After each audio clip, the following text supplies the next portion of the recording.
Hey, it's John from Tinderbox Arts. Today is cold and rainy and it's no weather for riding, so I'm going to take this opportunity to do something I should have done probably last year, which is to repack my mufflers. I got two. These are D&D exhaust for my Triumph Bonneville. And, the sound has gotten really raspy and just overly obnoxious is what it is.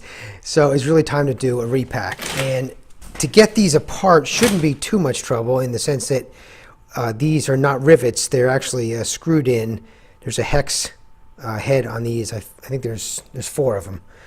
So that shouldn't be too hard to unscrew. Then I have to get this cone off, and then the canister should be in the inside. Now I'm going to try to do this on the bike without taking the muffler off. That may be a mistake. I may have to, but I figured I'd give it a shot just because I'm afraid of scratching the chrome if I have it off and I'm bouncing it around. So with it attached to the bike, it might be easier. So I'll give that a try. If it doesn't work, I'll go back to removing the whole muffler.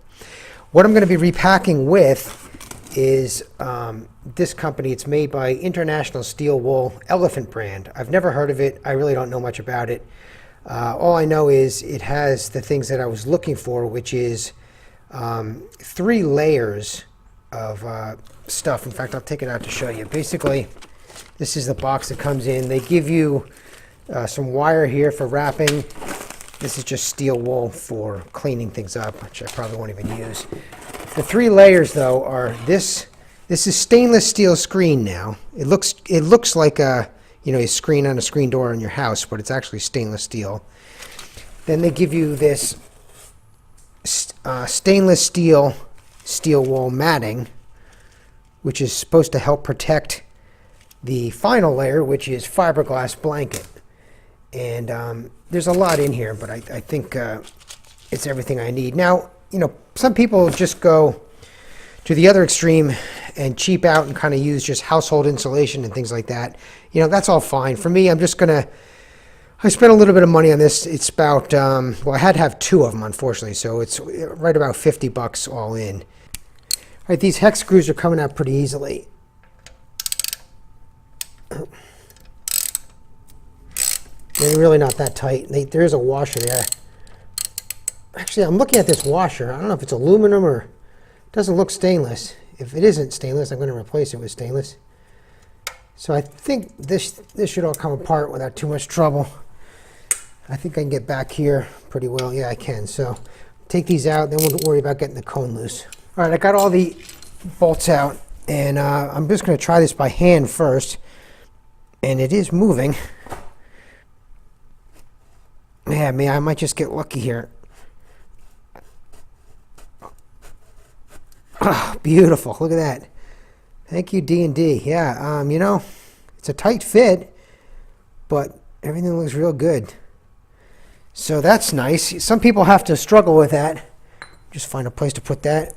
Some people struggle getting that out, and they try to put a screwdriver in here, and that'll bugger this up, so you don't want to do that.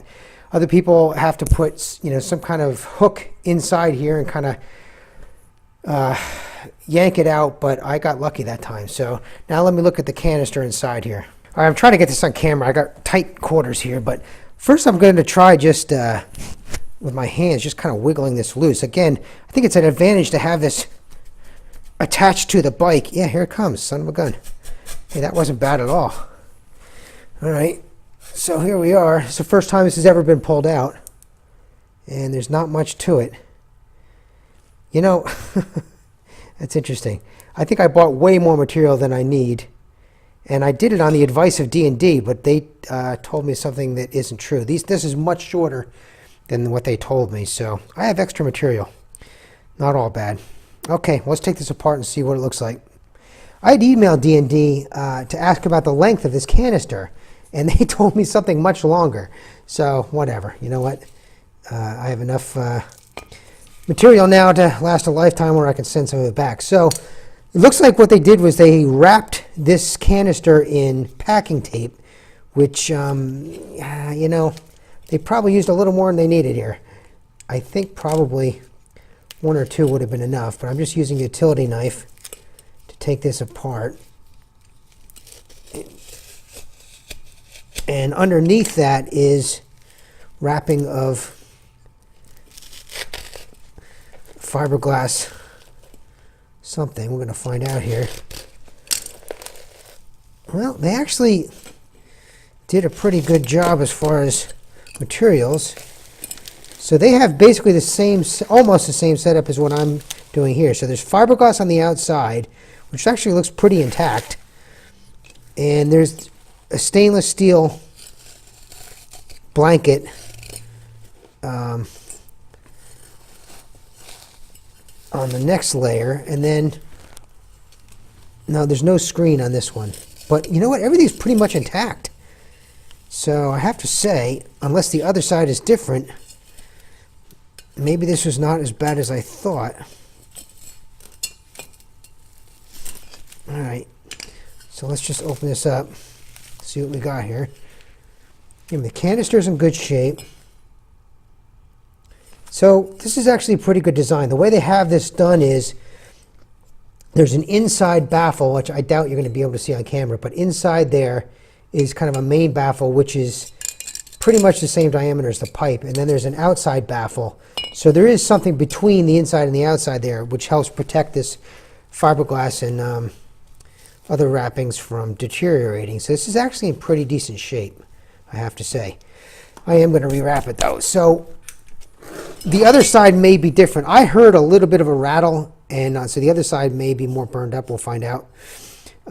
So now I'm just going to clean this up a little bit. It's really not too bad at all. And then we'll get set wrapping this. All right.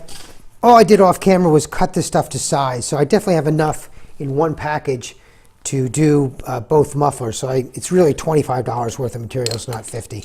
So I could probably send the other box back. But what they suggest that you do is first wrap the screen around here.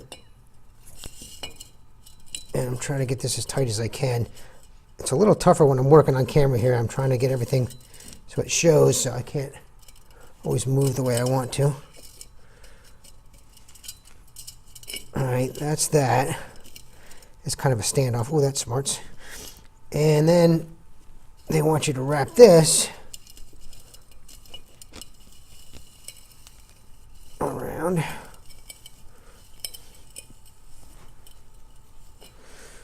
And that's good, except that as I'm trying to do this on camera, I'm not getting this tight enough. So I'm probably going to move the camera here and just do this off camera. But that's all I'm going to do right now is wrap those two. All right, it just took me another minute there to get this a little tighter. So I have it wrapped, and there's wire that they give you, which I think is also stainless, just to hold it in place. Now I want to wrap the fiberglass insulation. And this is really nice stuff. I mean, it's a nice thick mat. It's definitely thicker than the OEM D&D insulation, and there's more of it. And I'm going to try something different. Instead of using, you know, some of the tape that they use, which I think was packing tape is what it looks like. Instead of doing that, I'm going to use this metallicized tape, which is used in air conditioning. It's actually for duct work, but it does stand a higher temperature, and it is metal. And I thought I'd give it a try. What the hell? So we're just going to wrap this, and it should give me a little bit thicker wrap than I had before. Again, I'm trying to keep this as tight as I can. Oh yeah, it's definitely going to be thick. This might actually be too thick. In fact, I might have to take this off camera and just try this before I tape it. Yeah, that's quite thick. I'm pretty sure I'm not going to be able to stuff that in. So I'm going to take this and kind of test fit it in the pipe, see how much I can actually get in there. All right, I put this metallic tape over the fiberglass, and I actually had to make this fiberglass thinner if I had any chance of getting it in here. All right, after experimenting a little bit, that first attempt was a failure because of the tape. That other tape I was using is just it's just not strong enough. So I found this other stuff I had, which is the same idea. It's also metallic, but it's got some strength to it. You can actually pull on it. And with using this stuff, this is called Sure tape. Again, it's also designed for air conditioning and refrigeration ductwork. So using that tape, I was able to really pull on this fiberglass and compress it a little bit. So now I can actually get it in there. It's still tough, but now I can twist it in. So I recommend using a tape similar to this, and so far so good. All right, that finally worked. I had to drive it home with a piece of wood and a mallet, which I place like this, and just whacked it with a mallet to drive it home.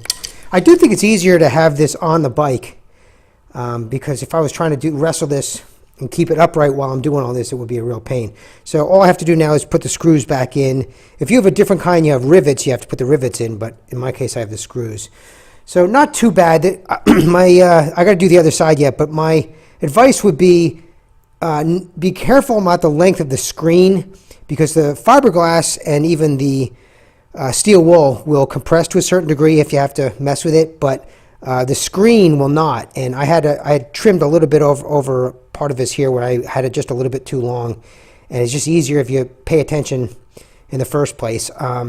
And I think on the other side, what I also might try is just spraying a little silicone on top of the tape just to let it slide a little bit as it's going in. That might make it a little easier. So that's all it is to do this. I will tighten up these screws, and also on the other end of the muffler where I probably loosened it a little bit, I'll tighten that up. But otherwise, not too bad a job.